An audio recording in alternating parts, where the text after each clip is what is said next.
I started to realize that God didn't do this to me, that these things happen to people, that he was there the whole time. He hated this for me.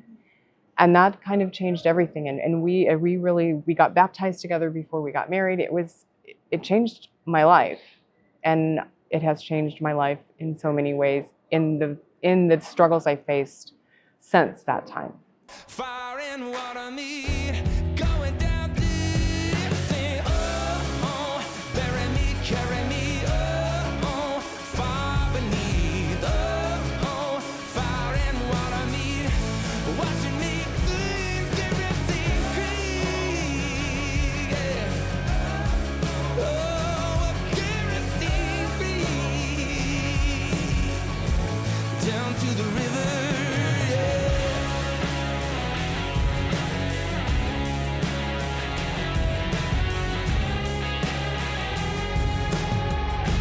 Down to the river.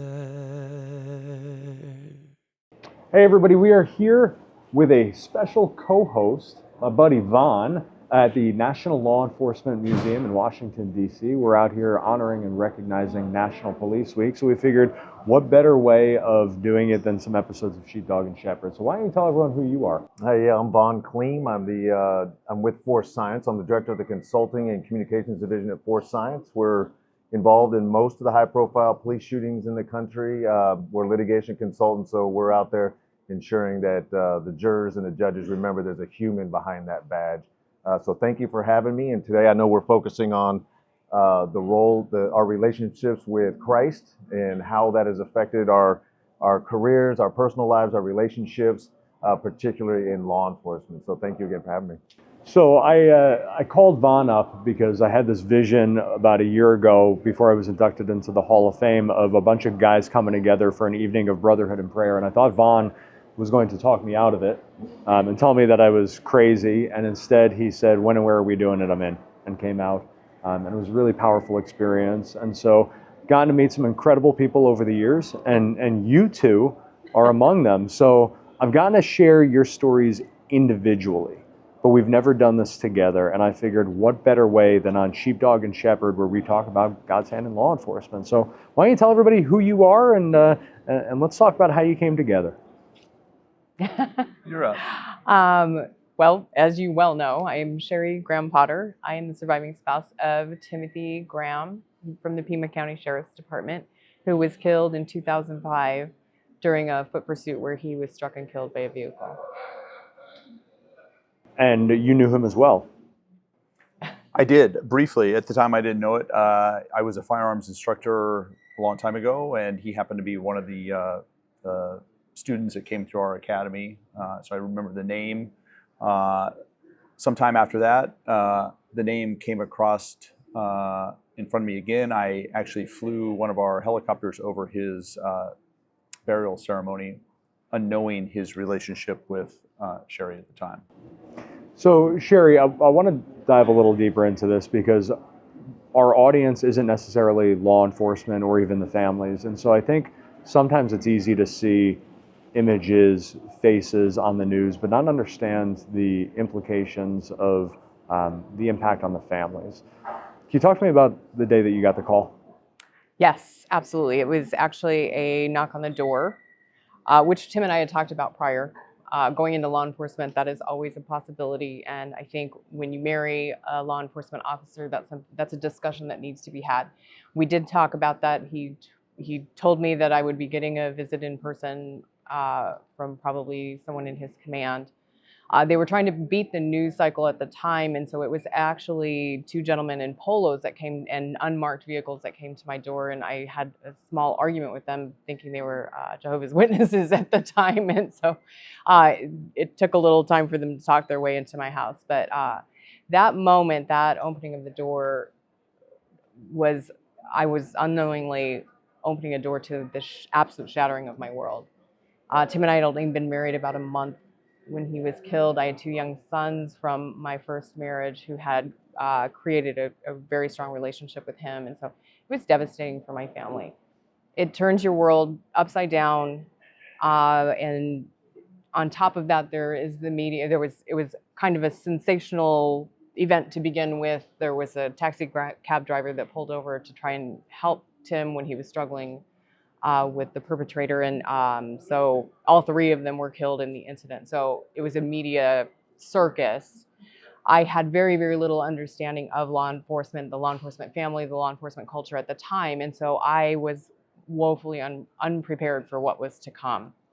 The media piece of it, and then there's wonderful pieces of it, and there's pieces that were just a little bit hard to wrap my head around. I had no private time to grieve.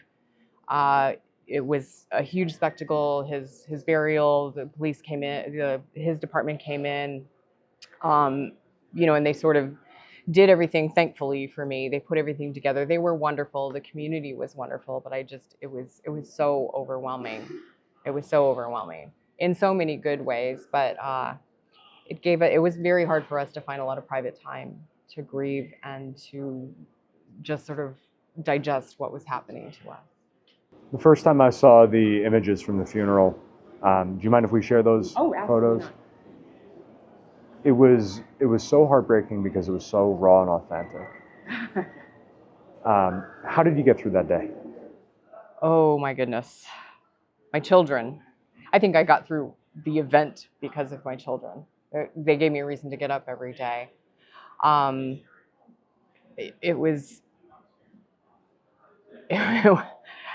It's hard to describe. It's very hard to describe how you get up in the morning. I remember feeling the day that I was getting dressed to go to his services that I was about to walk in front of a firing squad.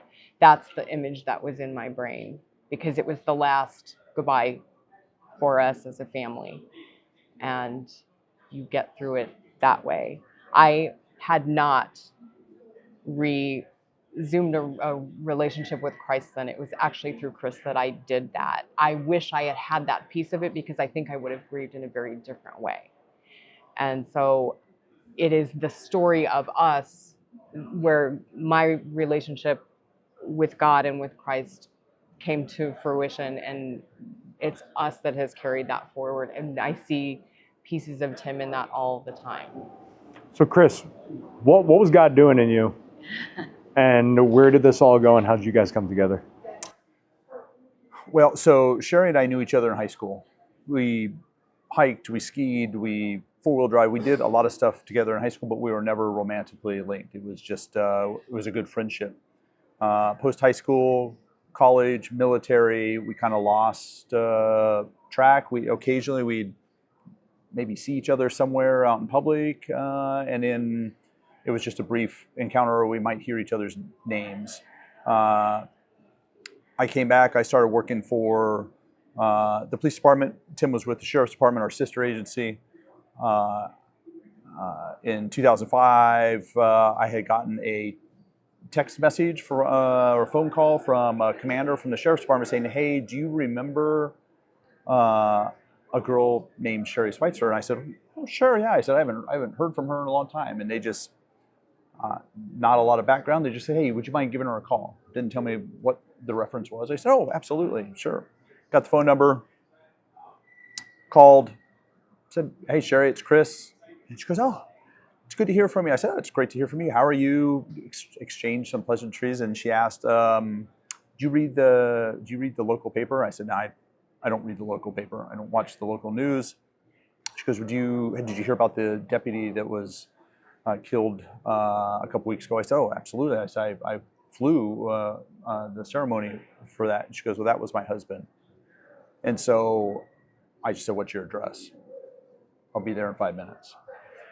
So it was being a law enforcement officer for quite a long time. At that point, I had never experienced that type of call, that like, I'm not sure exactly what I'm going to say to her. At that point, I had not yet been involved with Concerns of Police Survivors or Law Enforcement United, but my initial reaction was, she needs a bottle of water, I'll bring a bottle of water, whatever. So we met.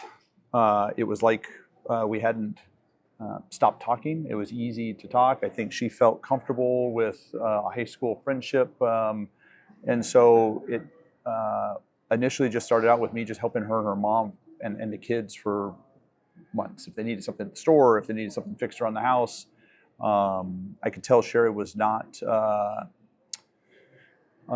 healthy mentally, spiritually, physically, and so I was into a lot of bicycling and running and stuff, and so I just said, hey, let's start getting outside. Let's get outside, start riding. Let's start running. So we started running around the neighborhood. We started riding bikes, and also we started having the conversation about you have a God-sized hole that appears to me like it needs to be filled. We all have that, right? And unfortunately, we're human. That hole reappears within all of us many times in our lives, and sometimes we just need somebody else to give a little nudge or carry a little bit of the weight to explain what that means and how that hole can be filled, and how bad things happen to good people, and God has the answer to each one of those bad things.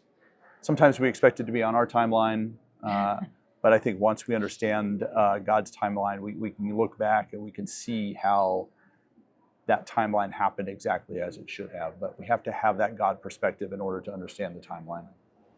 How did you receive all of that? Not well in the beginning. I was really angry. I was very angry at God. I couldn't understand why he would take Tim from me. I couldn't understand any of it, why he would hurt my children that way, take the innocence of my children away. It was really hard conversation that Chris and I had. We began a romantic relationship at the time. It looked like we were headed toward a very serious relationship, and Chris kind of put his foot down with me, and he said, look, I will not be involved with somebody who is not a Christian. That is not the life that I intend to live. And we battled quite a bit about it. I was not ready at all to have that conversation. But Chris had this sort of ace in his pocket. He had a friend who was a pastor and had just started a new church. And he got me to that church. And I agreed I would go to one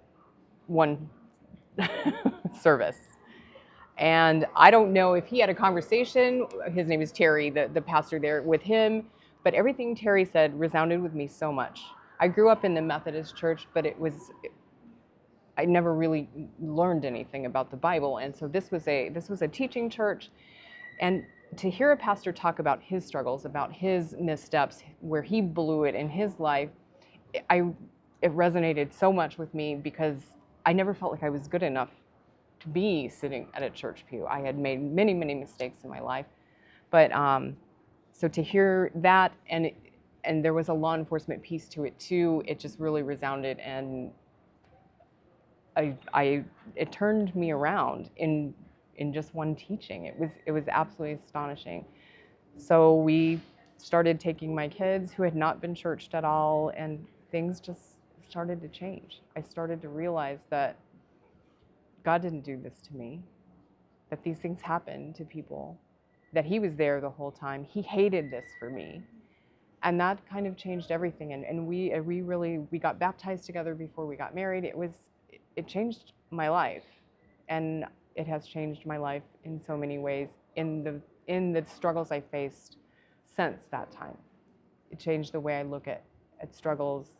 And it was a gift from Tim. That's the way I look at it. Because I don't know if we had gotten there as a couple, but he gave me the opportunity through Chris to have that piece of my life change.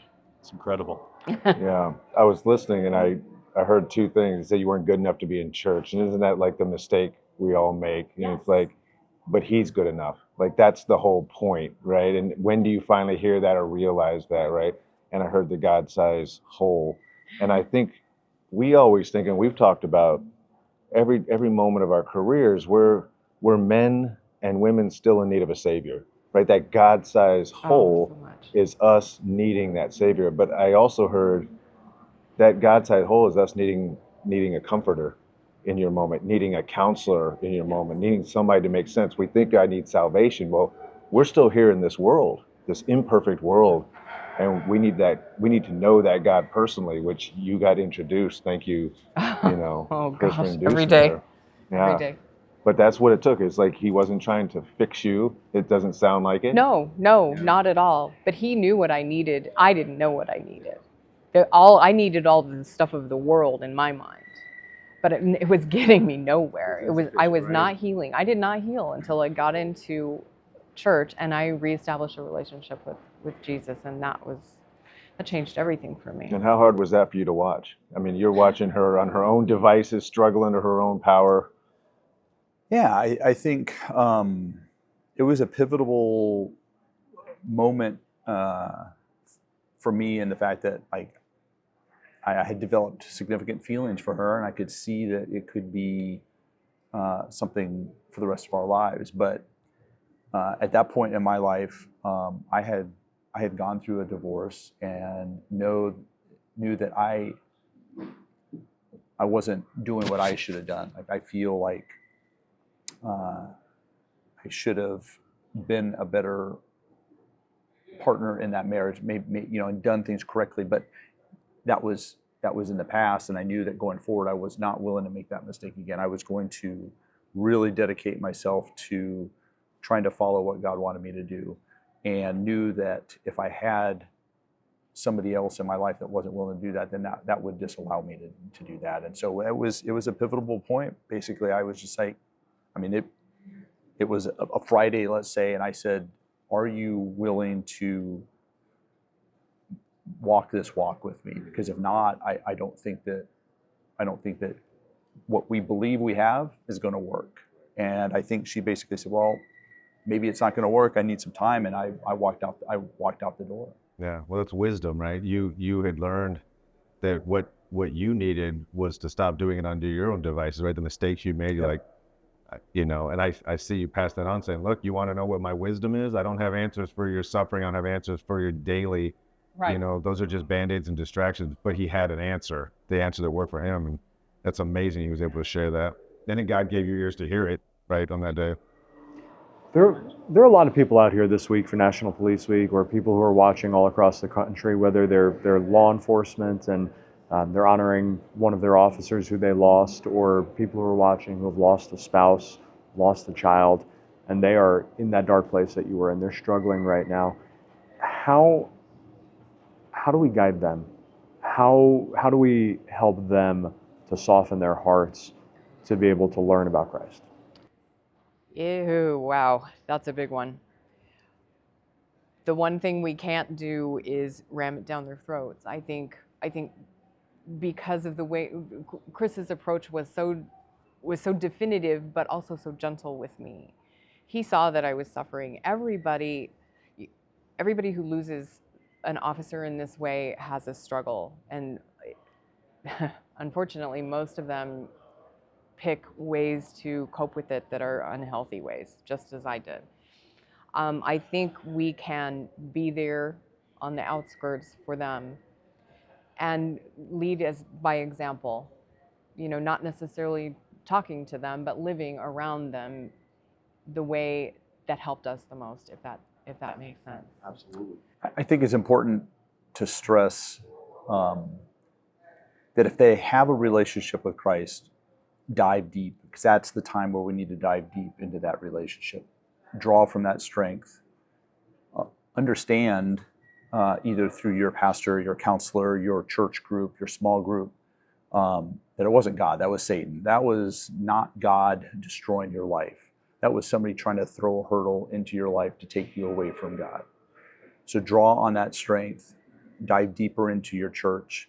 And if you don't have that relationship, then maybe it's that unsuspecting person that doesn't force it, just says, when you're ready, there is an answer out there.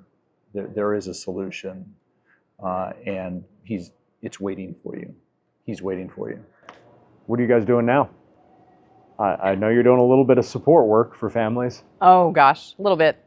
Yeah, I still work with Concerns of Police Survivors as often as I can.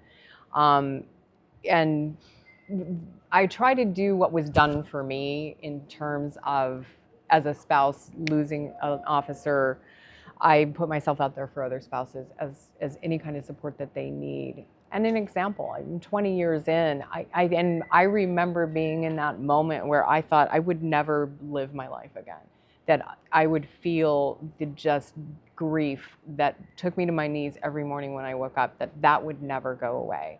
And it was meeting spouses who were 10 years, 15 years ahead of me in this grief journey that were thriving and were happy. And the vast majority of them had a very strong relationship with God. And those are where I see the healing the most. It is those people that understand that this was not deliberate and this is not something that was done to them. And that helped me the most. And so I really, I love that am able to give that back just since somebody did it for me. I think it was such an important thing to do that, and that all translates into giving back in every way that God wants you to. Chris, you spent a little time on the road on wheels and a lot of time up in the air, huh? Yeah, a little bit. So I'm in my 33rd year with the Tucson Police Department. I've been very fortunate in having the ability to have a dual career as a pilot, as an officer, and more recently, as a spinoff from Concerns of Police Survivors, we both joined Law Enforcement United about 15 years ago, which is an organization comprised of active and retired law enforcement officers and surviving family members that utilize cycling as a means to honor and remember. So this year we started in Chattanooga.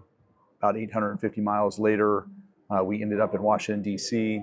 And during that journey, we have the opportunity to stop at many law enforcement agencies that lost officers as recent as 6 months ago and as far back as 100 years ago. So we meet with those coworkers or the surviving family members, which could be great-great-grandchildren that lost great-grandfather, to spouses and children and family members of recently fallen officers.